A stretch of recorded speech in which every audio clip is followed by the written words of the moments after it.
Hey guys, welcome to Janine's Gluten-Free Kitchen. Today we are making fig and walnut bread. Kind of like fruit loaf, but so much better, and it's gluten and dairy free. Stick around for that recipe.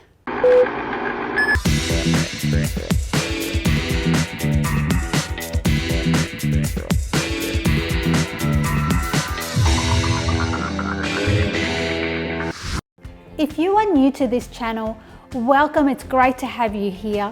So you don't miss out on any future videos, subscribe in the button below and hit the bell and you'll keep getting our awesome videos straight to your inbox. And if you are back for another video, welcome again. So let's get started with our fig and walnut bread, which is also paleo, which is awesome. So no grains in this whatsoever.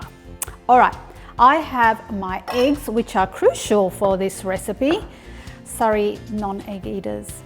And I have all the ingredients that you need are below in the description.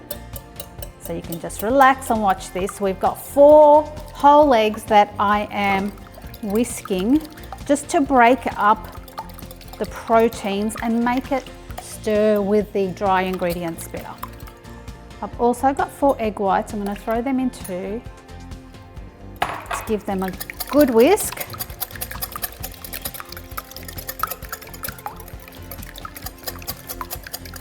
Now you're not looking for bubbles, you just want to break up the protein. All right, that's our eggs. In our liquids we also have some oil and some lemon juice. Give that a bit more of a stir. Now before I go and add all my dry ingredients, what you need to know is this is a recipe that you want to have everything prepared beforehand, all weighed and measured. This is not something that you do a bit at a time, because once the dry ingredients hit the wet ingredients, it's going to start to dry out very, very quickly. So what I'm saying is you put all the dry ingredients all at once, quickly stir, and then put it into your pan. So we've got some beautiful flax meal. Now, I recommend golden flax meal. It gives a lighter bread, but I couldn't find any. We have some arrowroot.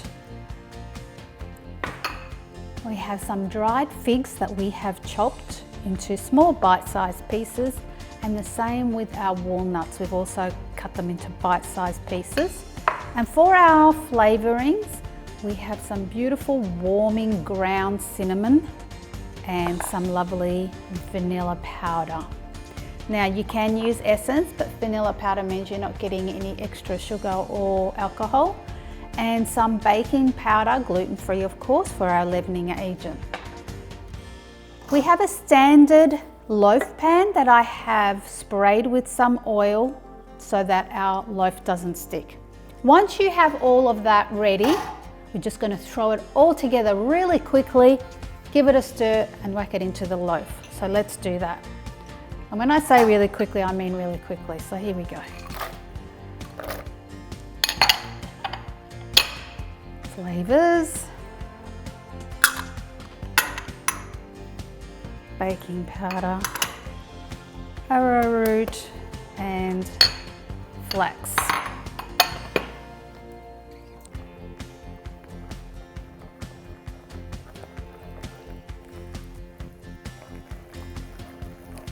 See how quickly it comes together.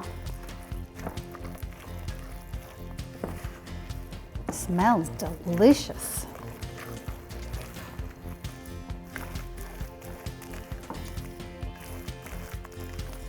And what you're looking for is no more egg to be visible on its own. It should be well incorporated, but only just. So that is looking good to me. Yep, that's it. Pretty easy. Let's throw that in our pan.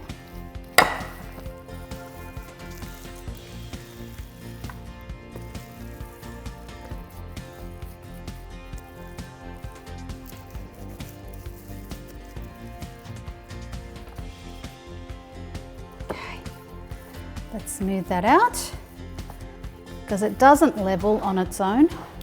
If you want at this point, you could put some sesame seeds on it. I don't think it needs it. And it's ready to bake. Pretty easy. Now, if you want it super smooth at the top, get a little water on your fingers and smooth that out. In fact, I'll show you how that looks.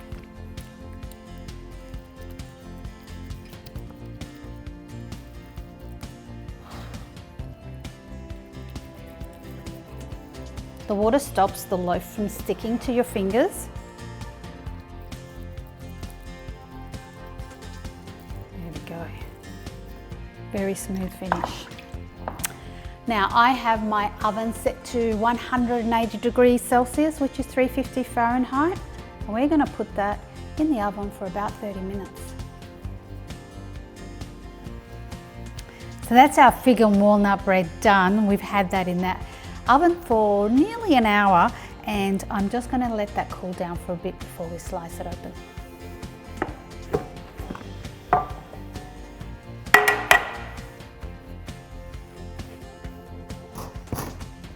Oh guys, now this is a lovely rustic loaf, and you can serve it with a dairy-free margarine, or nut butter would be nice with an almond butter. And as you know, we did not put a sweetener in here, so you could certainly serve it with honey as well. A little drizzle of maple syrup or something. Now, I am going to cut a couple of very thin slices as well as a couple of thick slices. And that's what it looks like inside. How yum does that look? And I can smell all those beautiful warming aromas of the vanilla and the cinnamon. Let's try that. Ooh. It almost looks like pumpernickel, doesn't it?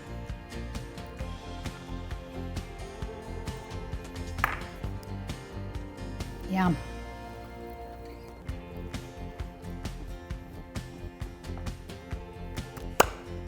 Beautiful. Love fig. Not crazy sweet. It's only the sweetness from the figs. And because they're dried and they don't have any sugar added to them, they're not overly sweet.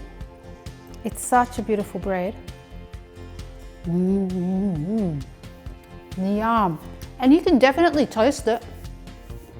It's really good toasted. Lasts for a number of days in the fridge. You can just slice it up as you need it, or you can cut it and put it in the freezer as well, and then just pull them out as you want, a slice or two. What a gorgeous loaf, guys. Such a great variation on this paleo bread. It's been a pleasure making this. You can smell all those gorgeous flavors. Thanks for sharing it. Hope you've enjoyed it. If you have, hit the like and share it with all your friends and family. We want to get these recipes out to everybody. And if you haven't subscribed yet, please do that and hit the bell. And keep an eye out for our toolbox recipes, where we share all those kind of essential recipes that are great to have and you use all the time.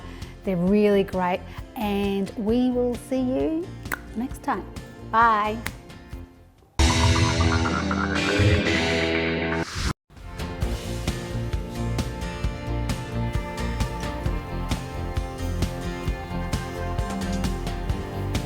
Dancing. Hello, hey there. Hi, hi. Where's my knife? Oh, there it is. Which bit? Hey guys, keep an eye out for, no, hang on. Hello, hi, hi. Shall I do that very last bit again? Ready?